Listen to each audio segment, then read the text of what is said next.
Caleb Rourke came back to Montana with one duffel bag, one bad knee, one German shepherd, and no intention of staying long enough for the coffee to cool. The ranch sat at the end of a county road. The plows had half forgotten, buried under a hard white sky. Fence posts leaned like old men. The barn roof sagged in the middle. The wind moved across the pasture with teeth in it, dragging loose snow over the ground until the whole place looked erased. 10 years. That was how long he had stayed gone. 10 years since the call from the county coroner. 10 years since the deputy on the phone told him his mother and father were dead before the truck stopped rolling. 10 years since Caleb stood in a hangar outside Kandahar with red dust on his boots and a satellite phone in his hand, hearing home turn into a casualty report. He had not made the funeral. That fact lived under his ribs like shrapnel. Duke shifted in the passenger seat of the old Ford, his amber eyes fixed on the ranch house ahead. The dog was 90 pounds of scarred muscle and quiet judgment retired from a world that did not print his name in any file anyone was allowed to read. His left ear had a notch torn from it. His muzzle had gone gray around the edges. He still watched doors like they owed him money. Caleb killed the engine. The sudden silence hit him wrong. No rotor wash, no radio chatter, no distant thump of mortars, just wind ticking metal and Duke breathing through his nose. "All right," Caleb muttered. Quick in, quick out. There were papers in his jacket pocket. Sale documents, a clean exit. Some developer out of Bozeman wanted the land for vacation cabins and rich men pretending they understood quiet. Caleb did not care. The place was a wound with a mailbox. He would sign, hand over the keys, and drive south before the storm pinned him here. Then he saw the smoke. A thin gray ribbon rose from the chimney and bent east in the wind. Caleb went still. No power had been turned on, no caretakers, no tenants. The realtor had sworn the house was empty. Duke gave a low sound, not quite a growl. Caleb's hand moved to the pistol under his coat before he knew he had decided. His pulse tightened. The world shrank the way it used to before a breach. Door, window, porch, blind corner by the woodpile. Tracks in the snow half filled already. Fresh tracks, small boots, maybe one adult, maybe more. He opened the truck door and stepped into the storm. Snow snapped against his face. Duke dropped beside him without a command close to Caleb's left knee, moving smooth and low. The porch boards groaned under his weight. Caleb looked at the front door. Same brass knob, same crack in the frame from when he was 17, and his father kicked it open after Caleb locked himself out during a February freeze. Same porch hook where his mother used to hang a Christmas wreath even in years when money was tight, and faith was the only thing still paid up. His throat closed. He shoved it down. "Federal habit," he whispered to Duke. "We knock before we kick." He raised his fist. The door flew open. The shotgun barrel came up fast and stopped 3 inches from his chest. Caleb saw rust on the receiver. Cheap double barrel. Old, shaking. Then he saw the woman holding it. She stood barefoot inside the doorway, wrapped in a man's flannel shirt, too big for her hair, tangled face white from cold and fear. Her hands trembled so hard, the muzzle jittered against the air. There was a bruise fading along one cheekbone and a fresh split at the corner of her lip.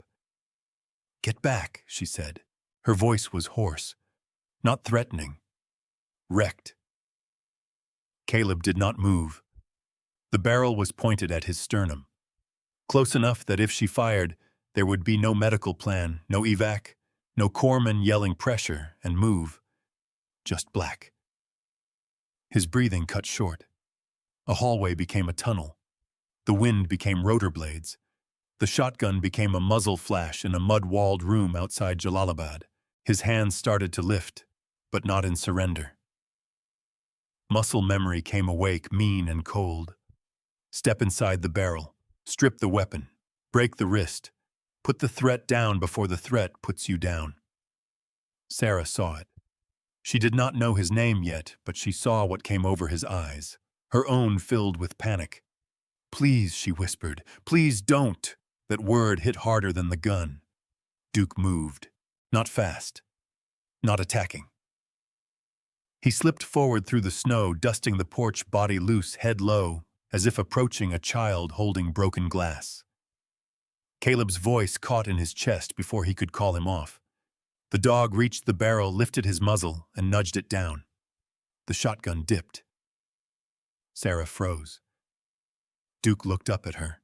He did not bare his teeth. He did not bark. This was a dog who had dragged men out of blown trucks, found bombs under floorboards, and taken commands whispered in the dark outside places that did not exist on any map. He knew fear when he smelled it. He knew guilt. He knew rage. This woman smelled like terror and snowmelt and sleepless nights. Duke pressed his head gently against the shotgun again until the barrel pointed at the porch boards. Sarah's arms gave out. The gun slipped from her hands and hit the floor with a dull wooden clatter. Caleb stepped back like he had been struck. The woman covered her mouth with both hands, but the sob broke through anyway. It was small at first, almost silent. Then it folded her in half. Duke stayed with her shoulder against her legs, holding her upright without force. Caleb stared at them. The old house breathed heat behind her. Wood smoke, damp blankets. Someone had been living in his dead mother's kitchen. Someone had dragged fear across his threshold and locked it inside. He should have been angry. He had planned on being angry. Instead, he looked at Duke and the dog looked back. A sitrep passed between them without a word. Not hostile, not clear, not safe. Caleb bent slowly and picked up the shotgun by the stock. He broke it open. Empty chamber on the left. One shell on the right. Only one. The woman had aimed the last thing she had in the world at him and still could not pull the trigger. "What's your name?" Caleb asked. She swallowed, shaking so badly her teeth clicked. "Sarah." The wind slammed snow against the windows. Somewhere beyond the pasture, the storm rolled closer, swallowing the road behind him. Caleb looked past her into the dim hall, then back at the smoke rising from his chimney. "You alone in there, Sarah?" Her eyes flicked downward. Just once. Caleb caught it. So did Duke. The dog turned his head toward the dark belly of the house and went rigid. Sarah did not answer Caleb's question. That was answer enough. The old house creaked around them while the storm took the valley apart, one white sheet at a time. Caleb stood in the front hall with the unloaded shotgun in one hand and his pistol under his coat, watching the woman try to look harmless and failing because terror had already told on her. Duke stared past her toward the kitchen. Caleb followed the dog's eyes. A pan sat on the stove. One spoon, one chipped mug, 2 blankets near the fire. One adult trying to look like one adult. Caleb had spent half his life reading rooms before men lied in them. Safe house, border motel, briefing cell at Langley with coffee gone cold, and lawyers pretending they had never heard the word rendition. People always left a pattern. Sarah's pattern had a missing piece. "You can stay until the road clears," Caleb said. Sarah blinked. "What, 3 days, maybe less? Storm moves east, you leave. I sign the papers, I leave. Nobody gets cute." Her chin trembled.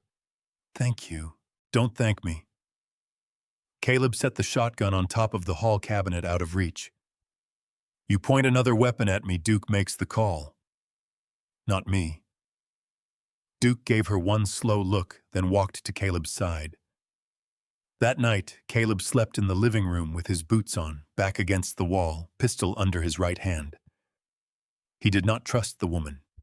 He did not trust the house. He did not trust sleep most of all. Sarah stayed upstairs, or pretended to. Every pipe knock sounded like a footstep. Every wind slam became a door breach. Around 2 in the morning, Caleb woke with his hand on the pistol and his heart trying to punch through his chest. Duke was sitting by the cold fireplace watching the basement door. Caleb whispered, "Not tonight." The dog did not move. By morning, Sarah had made coffee so weak it looked like creek water. She placed the mug on the table and backed away like Caleb was a live grenade. He noticed her sleeves pulled low over her wrists. He noticed she did not eat. He noticed, too, how her eyes kept drifting to the floorboards near the back of the kitchen, where an old trapdoor led down to the root cellar and the hay storage cut into the slope beneath the barn wall. On the second night, the storm got worse. The power died at 8:17. The house fell into black. Caleb lit 2 oil lamps from his father's old emergency shelf. The yellow light made the walls look sick. Sarah sat near the stove with a blanket around her shoulders, staring at nothing. Duke refused his food. That got Caleb's attention. The shepherd sniffed the bowl once, then turned away. His ears flattened. A low rumble rolled out of his chest, not loud, but deep enough to tighten every nerve in the room. "What is it?" Caleb asked. Duke walked to the kitchen trapdoor. Sarah stood so fast her chair scraped backward. "No," she said. Caleb looked at her. "No what?" "It's rats." Her voice broke. "Old houses have rats." Duke lowered his head and clawed at the seam in the floor. Once. Twice, then harder. Wood splintered under his nails. Caleb reached for the lamp. Sarah lunged between him and the trapdoor. "Please don't go down there." There it was again. "Please." The word had weight now. Caleb's face went flat. "Move." She shook her head. "I said move." Duke barked once, sharp and brutal. Not at Sarah, at the floor. Something answered. Not a rat. A sound so small Caleb almost missed it under the wind. A scrape, then a wet little cough. Sarah made a noise like someone had cut the bones out of her. Caleb pulled his pistol, grabbed the lamp, and lifted the trapdoor. Cold air breathed up from below. The steps groaned under him. The cellar smelled of dirt, hay mold, kerosene, and old fear. Duke pushed past his leg and went straight to the northwest corner where rotten planks had been nailed over a shallow storage pit. The dog began tearing at them. Caleb holstered the pistol and used both hands. One board came up, then another. "God help me," Sarah whispered from the stairs. Caleb ripped the last plank free. The lamp showed a hole in the packed earth. Inside it, curled tight beneath a torn coat, was a little boy. 6, maybe.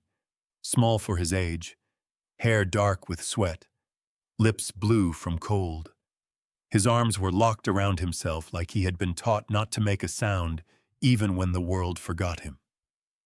Duke climbed halfway into the pit and pressed his muzzle against the boy's cheek. The boy's eyes fluttered open. He did not scream. That was worse. Caleb felt something tear loose inside his chest. All day he had guarded himself against Sarah, against an intruder, against some county scam, some local mess, some civilian trouble he wanted no part of. And under his feet, a child had been freezing. "What's his name?" Caleb asked, but his voice had gone rough. Sarah slid down the steps and collapsed beside the pit. "Noah," she said. "His name is Noah." Caleb lifted the boy out. Noah weighed almost nothing. A bird wrapped in bones. Duke whined soft and broken and kept his body pressed against the child's legs as Caleb carried him upstairs. Sarah followed, sobbing without sound. In the kitchen, Caleb wrapped Noah in every blanket he could find. He warmed water on the stove with hands that had once diffused worse than bombs and now shook over a tin cup. Only then did Sarah speak. "My husband is looking for us," she said. Caleb looked up. Outside, the storm buried the road. Inside, Duke laid his head beside Noah's tiny hand and did not blink. Sarah's husband was the sheriff. Caleb heard the words and felt the room turn colder than the storm outside. Not ex-husband, not boyfriend, not some drunk with a temper and a restraining order. Sheriff Marcus Vale, the man with County Keys radio codes, deputies under him, and a badge that made good people step aside before they asked the right question. Sarah sat at the kitchen table with Noah wrapped in blankets against her chest. The boy had not spoken. Not once. His eyes stayed open too wide, tracking every creak in the old house like the walls might betray him. Duke lay at Noah's feet. Caleb stood by the window watching the snow chew up the yard. "Start from the beginning," he said. Sarah shook her head. "There isn't one. Not anymore. It's all middle. All running." "Then start with why you hid a 6-year-old under my floor." She flinched, but she answered. Marcus had not been a monster when she married him. Or maybe he had been, and she had just mistaken control for protection. He wore the uniform well, shook hands at church, carried groceries for widows, knew every veteran in the county by name, and never missed Memorial Day. Then the late-night calls started. Men from out of state. Black SUVs without plates. A private airstrip north of town that was supposed to be closed every winter, but somehow kept its runway scraped clean. Marcus called them federal consultants. Sarah heard him say asset once through a half-shut door. Another time she heard Beltway money. Then came the files. "My brother worked dispatch," Sarah said. He pulled a call log by mistake. A missing trucker, 2 Canadian IDs, a satellite phone registered through a shell company in Virginia. He thought it was drugs at first. Caleb said nothing, but his jaw tightened. He copied everything onto a drive. He told me if anything happened, take Noah and run. Her voice fell apart. 3 days later, they found his car in a ravine. Noah squeezed his eyes shut. Caleb saw it. Not grief. Memory. "What did the boy see?" Caleb asked. Sarah's face went gray. Duke lifted his head. Sarah looked down at her son. Marcus standing by the wreck before anyone called it in. The house went quiet, except for the stove ticking. Caleb had sat in classified briefings where men in clean suits explained dirty work with clean words. Cutouts, contractors, off-book transfers, regional leverage, the kind of language that turned human beings into cargo and murder into administrative fog. Montana was supposed to be clean air and fence lines, but rot traveled well. "Where's the drive?" Caleb asked. Sarah looked toward the root cellar. Caleb gave a dry laugh with no humor in it. "Of course. I didn't know where else to go," she whispered. "Your father helped me once, years ago. I was a kid. I remembered this place. That punched through Caleb before he could guard against it. His father. Dead 10 years, still doing sit-rep from the grave. A distant sound cut across the wind. Duke stood. Caleb moved to the window. Blue and red lights smeared through the snow at the far gate. Sarah stopped breathing. Noah buried his face in her sweater. A siren gave one short whoop, then died. Caleb checked the pistol, then killed the oil lamp with 2 fingers. The kitchen dropped into shadow. Sarah whispered, "He knows." Caleb looked at the boy, the woman, the dog. Then something old and buried stood up inside him. For 10 years, he had been a man avoiding home, avoiding graves, avoiding mirrors. He had told himself he was done being useful, done taking orders from men in windowless rooms, done walking into trouble because somebody weaker was trapped behind it. But the storm had brought a mother and child to his floor, and Marcus Vale had brought a badge to hunt them. Caleb pointed to the cellar door. "Take Noah down. Stay behind the old freezer. Don't move unless Duke comes for you." Sarah grabbed his sleeve. "He'll kill you." Caleb looked at her hand, then her face. "No," he said. "He'll try."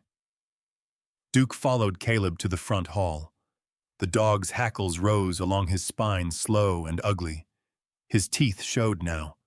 Not panic, not noise, a promise. Caleb opened the door before Marcus could knock.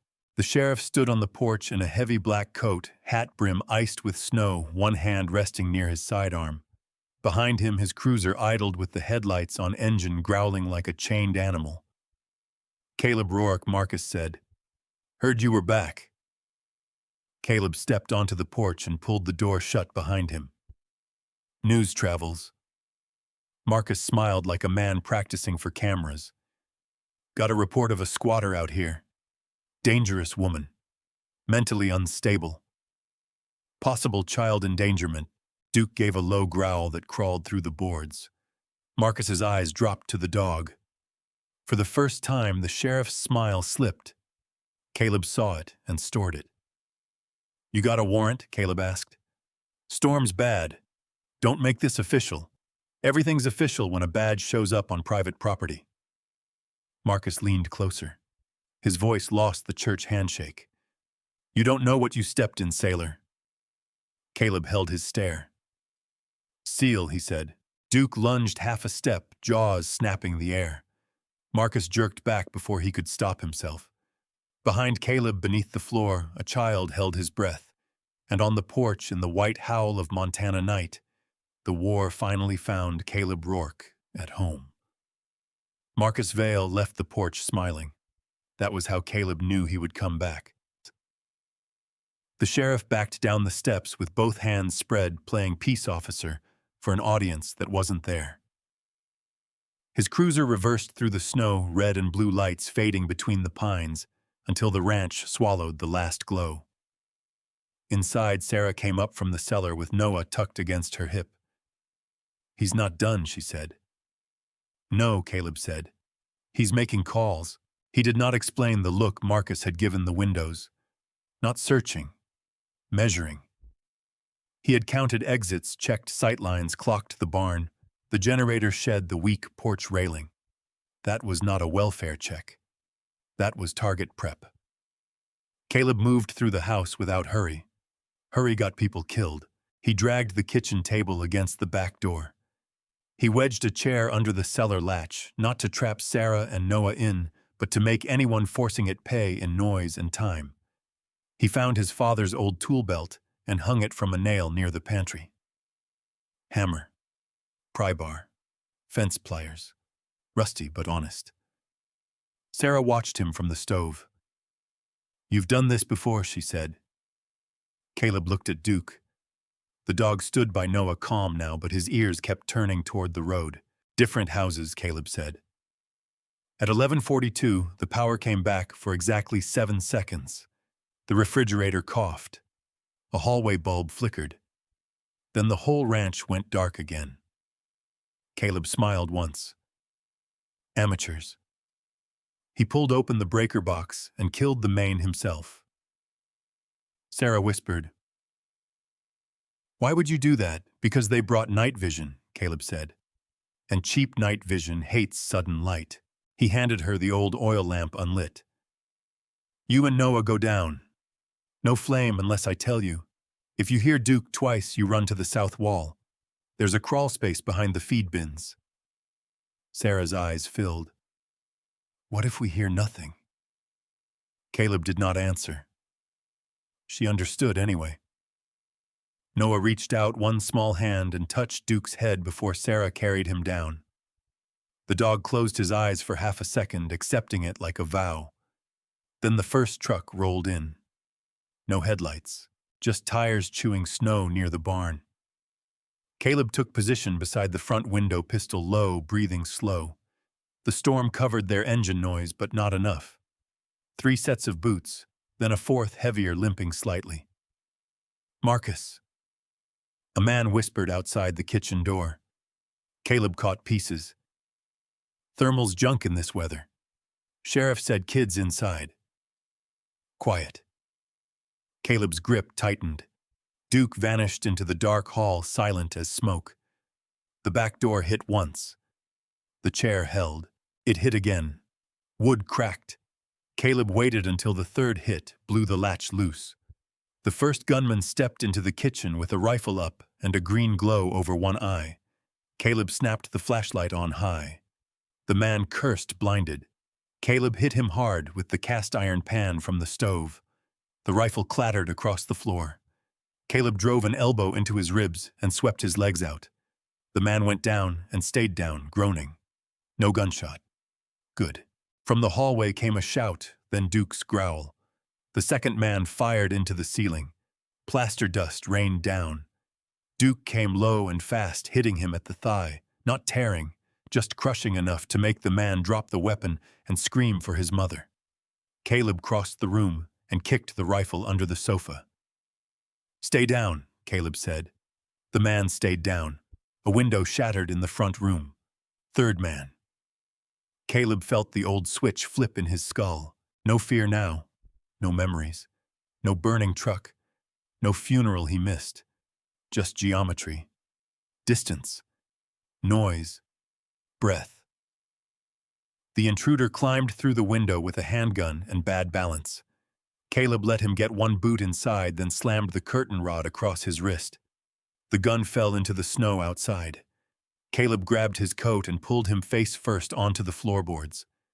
The man tried to rise. Duke appeared beside him, teeth inches from his cheek. He stopped trying. Then Marcus fired through the cellar door. Once. The round punched into the wood above the latch. Sarah screamed below.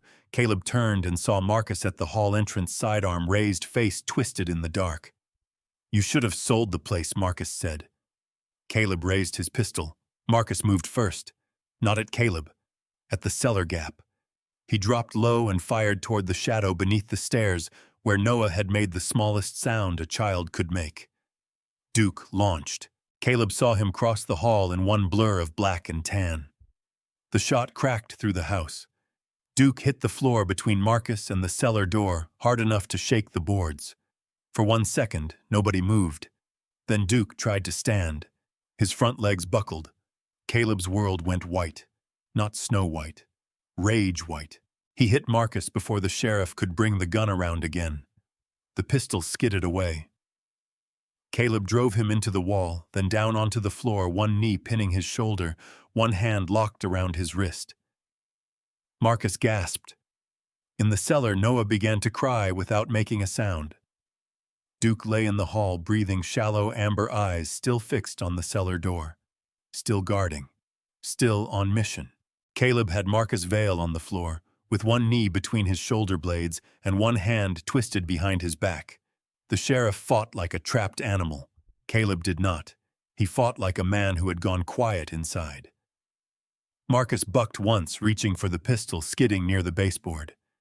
Caleb caught his wrist and drove it back with a hard, controlled snap. Marcus cried out and went flat against the boards, breath blasting through his teeth. "Move again," Caleb said, "and I take the other one." Behind him, Duke made a sound Caleb had never heard before. Not a bark, not a whine, a broken breath. Caleb looked over his shoulder. The shepherd lay in the hall, chest rising in shallow pulls, eyes open, body angled between Marcus and the cellar door. Even hurt, even barely able to lift his head, Duke was still watching the threat. Still guarding Noah. Something inside Caleb came apart.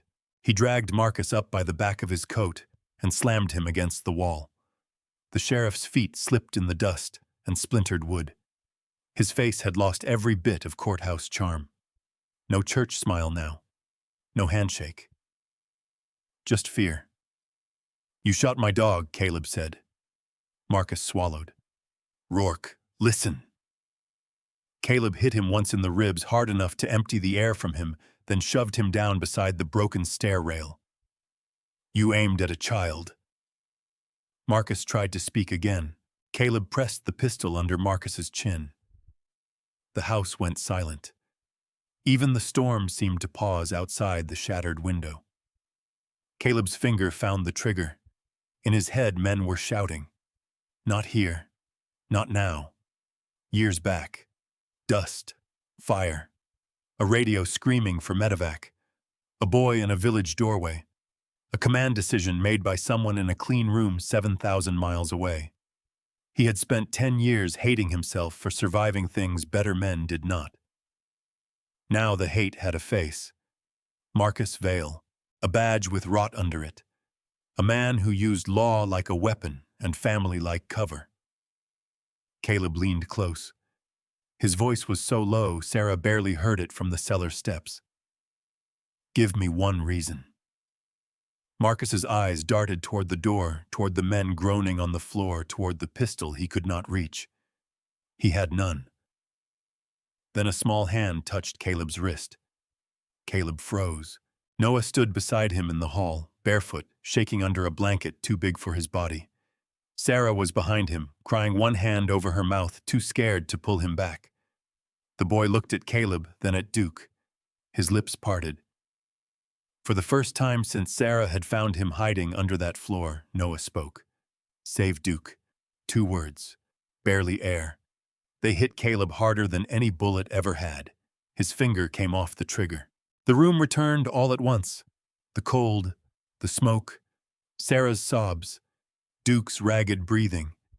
The old house holding them all like it might collapse from grief. Caleb lowered the gun. Marcus sagged in relief. Caleb drove his boot into the sheriff's chest and pinned him to the floor instead. You don't get mercy from me, Caleb said. You get a judge. Blue lights flashed through the broken window. Real ones. Not Marcus's cruiser. State troopers. 2 SUVs tore into the yard. Headlights cutting white tunnels through the snow. Caleb had made one call before the siege, short and ugly, to a retired Navy corpsman now working emergency services in Helena. The kind of friend who did not ask for proof before moving mountains. The front door burst open. State police hands. Caleb tossed his pistol across the floor and raised both hands. Sheriff Vale is down, he said. 3 armed men in the house, woman and child in the hall. K9 hit. He needs a vet now. The troopers moved fast.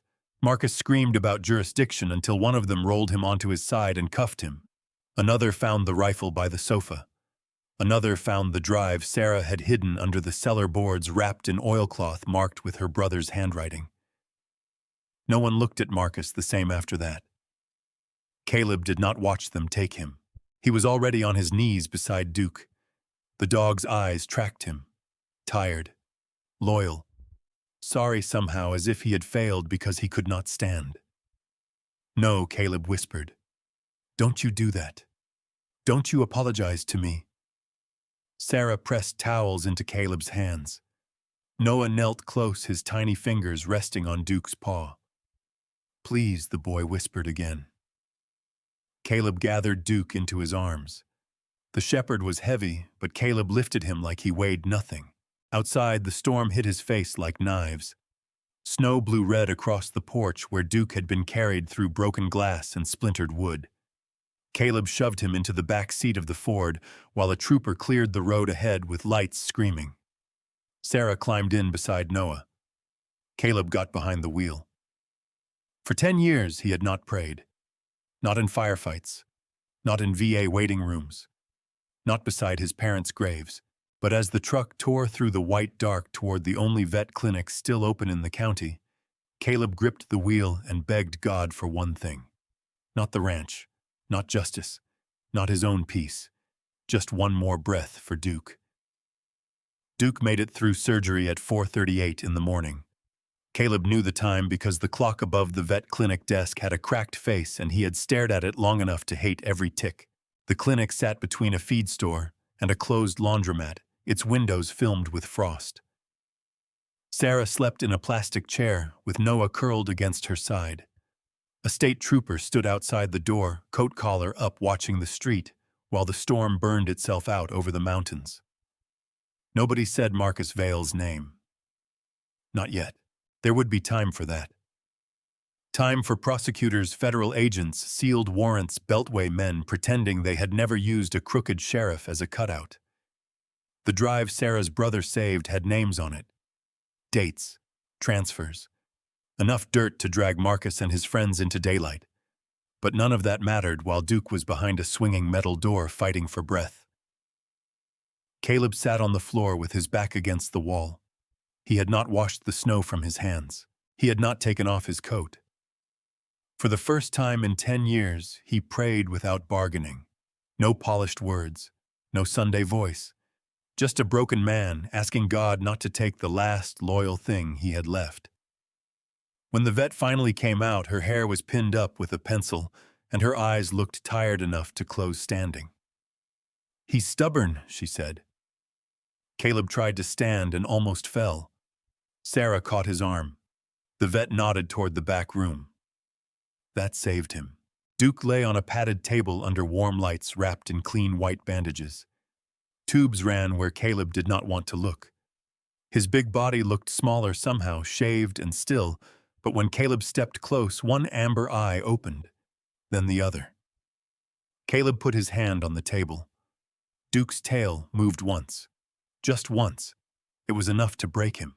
Caleb bent over the dog and pressed his forehead against Duke's shoulder. He cried like a man who had held the line too long and finally heard permission to stand down. Duke lifted his head barely an inch and licked the tear off Caleb's cheek. Noah watched from the doorway. Then in a voice still thin from fear, he whispered, "Good boy." Duke's tail moved again. 3 months later, the snow was gone. Montana did not turn gentle all at once. It made you earn spring. The mud came first, thick and ugly, then pale grass, then creek water under the ice. Then one morning the pasture went gold under sunlight so clean it made the old ranch look less like a wound and more like a place waiting to be forgiven. Marcus Vail was awaiting trial in federal custody. His deputies talked. The hired men talked faster. Men in Washington resigned quietly before subpoenas made noise.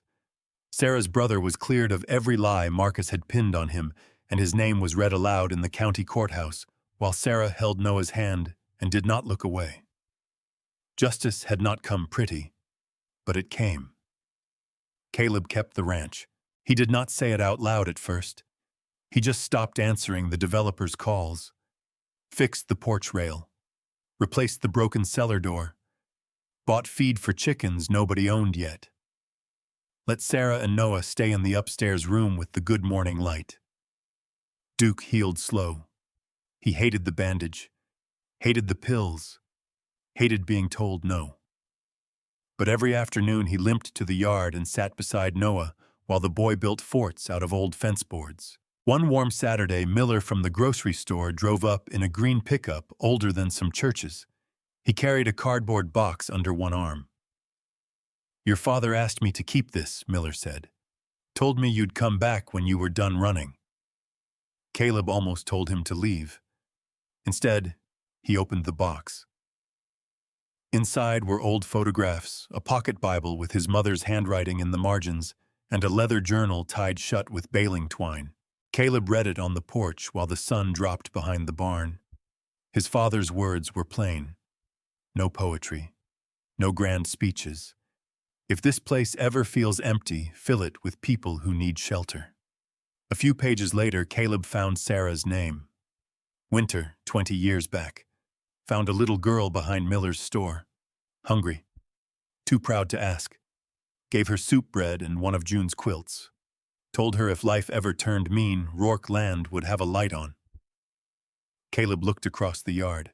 Sarah stood by the clothesline, laughing at something Noah had said. The laugh surprised her, like she had forgotten she owned it. Noah threw a tennis ball across the grass. Duke limped after it slow, but determined, then brought it back with his head high. Caleb reached into his jacket and pulled out the sale papers. He tore them once, then again, until the wind carried the pieces over the pasture like dead leaves finally letting go. Sarah turned. She saw the paper. She saw Caleb. Neither of them spoke. Noah ran up the hill with Duke beside him, laughing so hard he had to stop and catch his breath. Caleb stood on his father's porch under a sky washed clean and felt the house behind him breathe warm. For the first time since the call from Kandahar, he was not surviving the day.